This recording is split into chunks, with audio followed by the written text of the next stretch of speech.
दोस्तों, आप और मैं हम सभी जानते हैं कि जन्माष्टमी का त्यौहार कल ही है।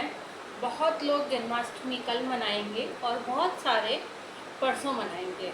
अलग अलग धर्म में, हम इसे धर्म नहीं कहेंगे, संप्रदाय कहेंगे। वैष्णव संप्रदाय और स्मार्त का मतलब होता है साधु संत जो अपनी गृहस्थी को त्याग कर चुके हैं, वो जन्माष्टमी का त्यौहार कल मनाएंगे।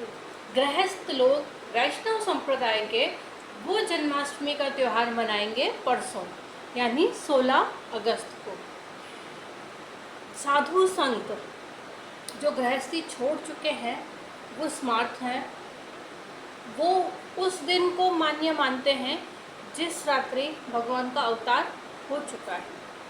लेकिन भगवान कृष्ण अवतार लेने के बाद नंदगांव पहुंचते हैं, उसके अगले दिन वहां पर पता चलता है कि जन्माष्टमी के दिन भगवान कृष्ण का जन्म हो चुका है, अष्टमी के दिन। तो वो वहाँ पर अष्टमी मनाई जाती है। अब हम बात करते हैं कि जन्माष्टमी का त्यौहार भक्ति, श्रद्धा, उमंग, उल्लास का त्यौहार है। हर व्यक्ति, हर बच्चा कृष्ण का अवतार है और हर व्यक्ति का रोम रोम कृष्ण भक्ति में संलग्न हो जाता है। अब जन्माष्टमी के दिन हम ऐसा क्या करें जिससे कि भगवान कृष्ण की कृपा हमारे ऊपर बनी रहे, उससे रिलेटेड मैं आपको कुछ बातें बताती हूँ, वो करिए। जन्माष्टमी का आप उपवास रख सकते हैं तो उपवास रखिए। सुबह से लेकर रात्रि 12 बजे तक अन्न ग्रहण ना करें।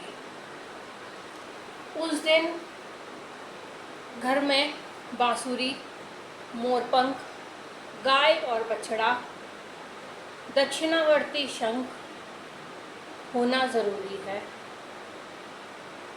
5 चीज़ों का समावेश है, जैसे कि भगवान कृष्ण की फोटो, मूर्ति, बांसुरी, मोरपंख, बछड़ा और गाय। इसके अलावा दक्षिणावर्ती शंख, ये होना घर में ज़रूरी है। इसके होने से घर में सुख, संपत्ति, धन धान्य आता है। अब मैं आपको बताती हूँ विशेष उपाय।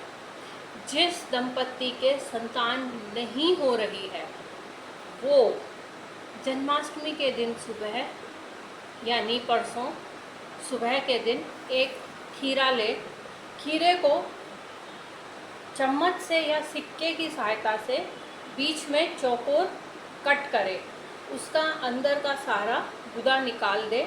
भगवान कृष्ण लड्डू गोपाल की मूर्ति को उसके अंदर स्थापित करे और ऊपर से खीरे से वापस ढक दे। रात को 12 बजे जब कृष्ण जन्म होता है तब आप उस मूर्ति को निकाले बाहर। एक तरह से वो प्रक्रिया यही मानी जाती है कि भगवान कृष्ण का अवतार हुआ है और आपके घर में भी भगवान जल्दी ही जन्म लेंगे। भगवान, हर बच्चा भगवान का ही रूप है, इसलिए भगवान की कृपा प्राप्त होगी और संतान प्राप्ति आपको होगी। ये कार्य आप कर सकते हैं।